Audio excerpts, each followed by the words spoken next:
The crystal wine glasses clinked against bone china as our family gathered for our traditional Sunday dinner at the mansion. I adjusted my simple black dress, feeling out of place among my sister Catherine's designer outfit and mom's pearls. My laptop bag, containing 5 years of quantum research, sat heavy beside me. "Victoria," Dad began, swirling his Bordeaux, "we need to discuss your research funding." I paused, fork halfway to my mouth. The quantum stability algorithm I'd been developing had been my life's work since graduating MIT. "What about it?" "The board feels it's time to cut our losses," he said, sliding a document across the mahogany table. "We're selling the research division." Catherine smirked behind her wine glass. "Finally. That basement lab was embarrassing for the family name." "But we're close to a breakthrough," I protested, my heart racing. "The quantum stability tests are showing promising results. Promising isn't profitable," Dad cut in. "Maxwell Industries needs certainty, not theories. I've already arranged the sale to Global Tech."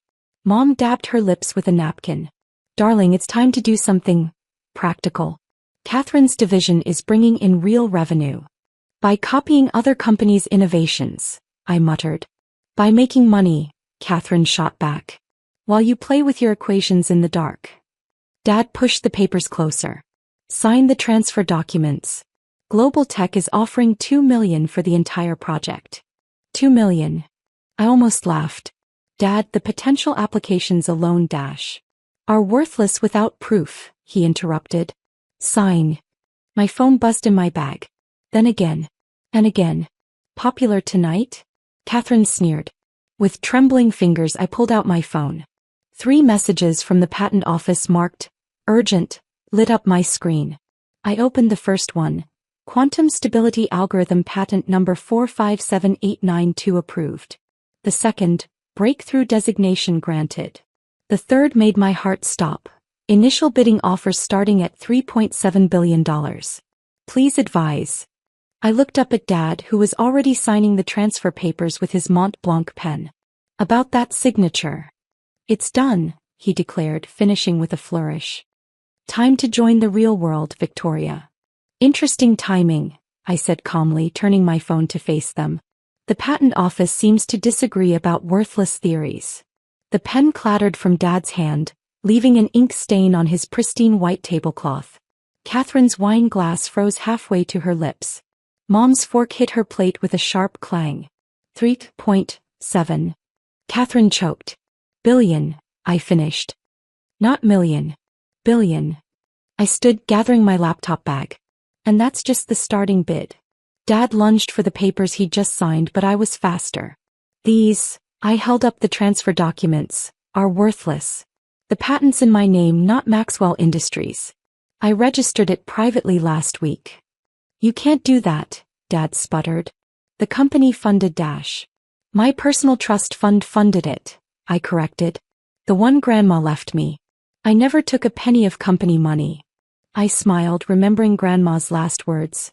"Don't let them cage your brilliance, dear." My phone buzzed again. "Excuse me," I said, reading the new message. "That's Google raising the bid to $4 billion. Shall we discuss who's joining the real world now?" The dining room fell silent except for the soft clink of Catherine's shaking wine glass against her teeth. I pulled out my tablet, displaying the quantum stability simulation that had consumed my life for 5 years.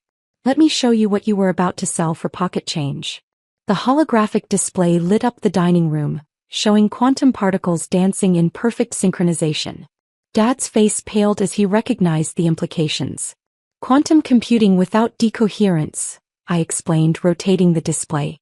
"Perfect stability at room temperature. Every major tech company has been trying to solve this for decades." "But your reports showed inconsistent results," Catherine stammered. I laughed softly. "Those reports? Carefully crafted decoys. I learned from watching you, Cat, how you steal innovations from other divisions. Did you really think I'd leave my real research vulnerable?" Mom's hands trembled as she reached for the crystal decanter. "Victoria, surely we can discuss this as a family. Like you discussed selling my life's work?" I swiped through more patent documents on my tablet. "Oh, and it's not just one patent. I filed 12. The quantum stability algorithm is just the foundation." Dad's face had turned an interesting shade of gray. 12. Quantum computing, quantum encryption, quantum storage. I listed each word, making him flinch. Conservative estimates value the complete patent portfolio at $15 billion. But that's probably low considering the military applications. Another message lit up my phone. Speaking of military applications, I smiled. That's the Department of Defense requesting an urgent meeting. Catherine knocked over her wine glass, red liquid seeping into the white tablecloth. You played us. No, sister dear. I protected myself. I stood smoothing my dress. From the family that was supposed to protect me. Dad reached for the transfer papers again. As CEO of Maxwell Industries You might want to hold that thought, I interrupted, pulling out one final document. Remember when you made me sign those board appointment papers last month? The ones you didn't bother to read carefully? His hands froze. Turn to page 47, paragraph 3, I suggested, where it details the automatic transfer of voting shares in the event of attempted intellectual property appropriation. Mom gasped as Dad frantically flipped through the pages. As of. I checked my watch. 12 minutes ago, when you tried to force the sale of my research, I became majority shareholder of Maxwell Industries. The sound of multiple phones buzzing filled the stunned silence. The news was breaking. Now then, I placed my napkin on the table. I believe my first act as controlling shareholder should be calling an emergency board meeting. Dad, you'll want to prepare your retirement speech. I gathered my things, pausing at the dining room door. When Catherine, clean out your office. Your history of corporate espionage is our first agenda item. The setting sun cast long shadows through the windows, highlighting the chaos I'd left on the dinner table. Spilled wine, scattered papers, and shattered illusions. My phone buzzed again with another bid. But I was no longer interested in selling. I had bigger plans for my quantum revolution. And this was just the beginning. The Maxwell Industries boardroom hummed with tension the next morning. 14 board members sat rigid in their leather chairs, stealing glances between me and my father, who gripped his seat at the head of the table. This emergency meeting will come to order, the corporate secretary announced, his voice shaking slightly.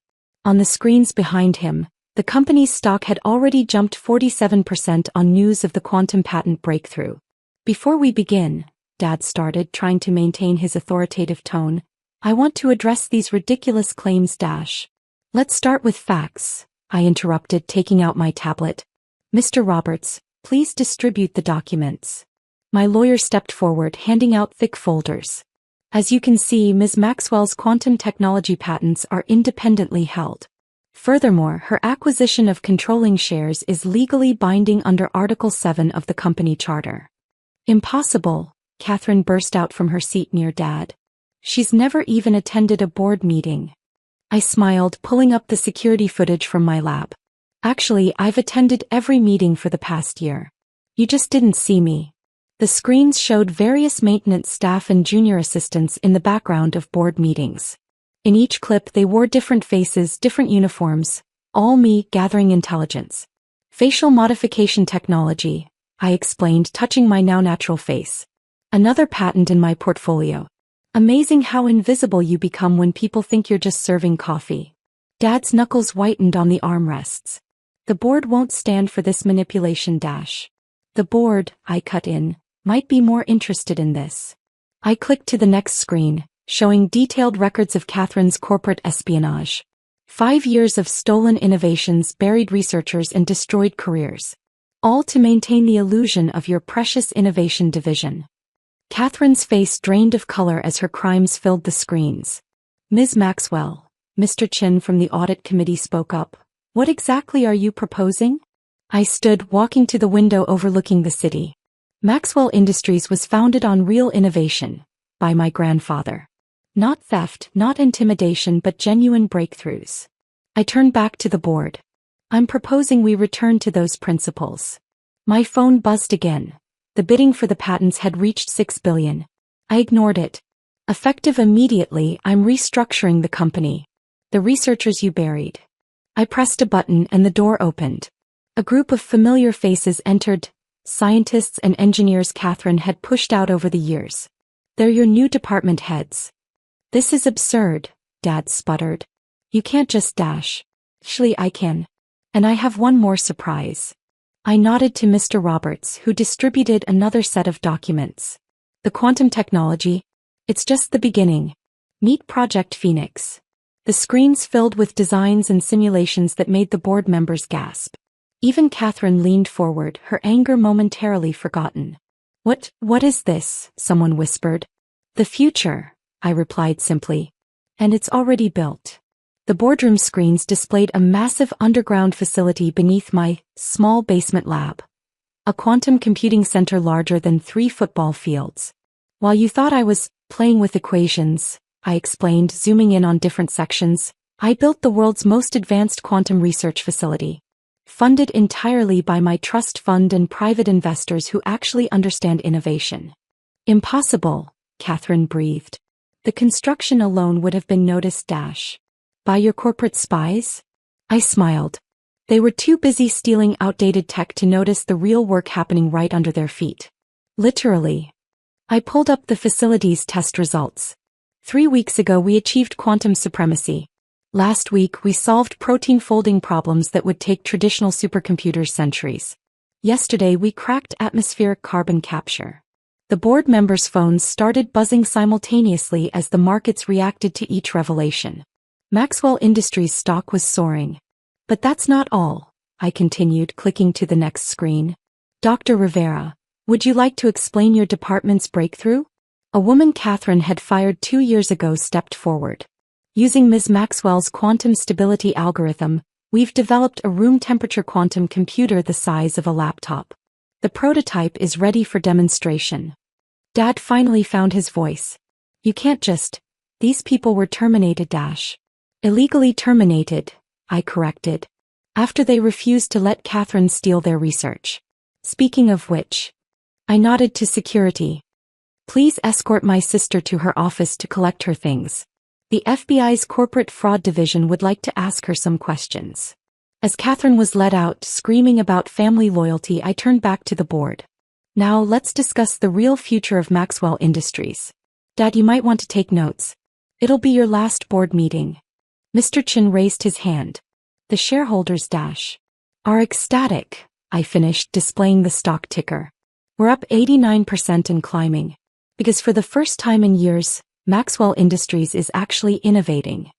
I moved to the head of the table, standing where my father had lorded over the company for 2 decades. Project Phoenix isn't just about quantum computing. It's about transforming this company back into what my grandfather built. A true technology leader. Dad stood shakily. You planned this. All of it. The patents, the shares, the facility. 5 years, I nodded. Ever since you laughed at my initial quantum proposal and gave the funding to Catherine's department instead. That day I learned that sometimes the best way to protect innovation is to hide it from those who would steal it. My phone buzzed again. The bidding had reached $8 billion. I clicked ignore. But now. I smiled at the anxious board members. Now we do things in the light. Starting with a complete reorganization of the executive team. Dr. Rivera, you're our new head of innovation. Mr. Chin, I'd like you to lead the audit of Catherine's division. And Dad. He looked up, face ashen. The retirement package details are in your folder. I suggest taking it before the SEC investigation begins. The morning sun streamed through the boardroom windows, highlighting the quantum future displayed on the screens. I had transformed from the invisible daughter to the most powerful person in the room. And I was just getting started. 1 month after the takeover, Maxwell Industries headquarters hummed with a different energy. The oppressive executive floor had been transformed into an innovation hub, with glass walls replacing closed doors and researchers freely sharing ideas. I stood in my grandfather's restored office, now mine, watching the sunrise over the city. The quantum facility's latest results scrolled across my tablet. Cancer protein mappings solved in hours instead of years, climate models that could predict changes down to the neighborhood level, and quantum encryption that made current security look like child's play. Miss Maxwell. My assistant entered. Your mother's here. And, the federal investigators need you to review Catherine's case files. I turned from the window, straightening my blazer. How's Mom looking? Different. No pearls today. I nodded. Send her in. Mom entered hesitantly and I almost didn't recognize her. Gone were the designer suits and superior air. She wore simple business attire and carried a folder. "The house is sold," she said quietly. "Your father's retirement papers are signed. And Catherine, cooperating with the investigation." Mom sank into a chair. "The evidence, it was worse than we thought. She didn't just steal innovations. She destroyed careers. Lives." "I know," I replied, pulling up files on the wall screen. "That's why I tracked every researcher she ruined. Many are back now, leading their own divisions. You gave them their lives back. I gave them what they earned." I turned to face her fully.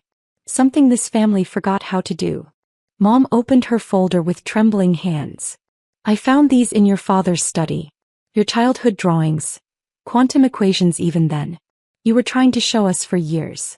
And you saw what you wanted to see," I said, not unkindly. "The quiet daughter. The basement scientist. The family disappointment." "We were the disappointment," she whispered. "Your grandfather. He would have been so proud." I walked to the wall where I'd hung my grandfather's original patents alongside my own. He knew. Before he died, he left me a letter with my trust fund. "Watch out for the quiet ones," he wrote. "They're usually building revolutions." My phone buzzed. Another breakthrough from the quantum lab. Cancer trials showing 98% success rates. "The board meeting starts in 10 minutes, I said, gathering my files. "We're announcing the new medical division today. Would you like to stay?" Mom looked surprised. "I'm not. I don't have a position anymore." "Actually," I pulled out a document. "I have a proposal. Grandfather's charitable foundation needs restructuring. It should be funding young scientists, not country club memberships. Interested?" Her eyes filled with tears. "After everything we did." "The past is past," I said firmly. "The question is, what will you build now?" The boardroom doors opened and Dr. Rivera entered with the medical team. Their faces shone with excitement. Another quantum breakthrough ready to change the world. "Time to start the meeting," I told Mom. "Are you joining us?" She stood, squaring her shoulders. "Yes. It's time I learned what real innovation looks like." As we walked to the boardroom, my phone buzzed again. The stock had hit another record high. Catherine had pleaded guilty to all charges and Dad's retirement was official.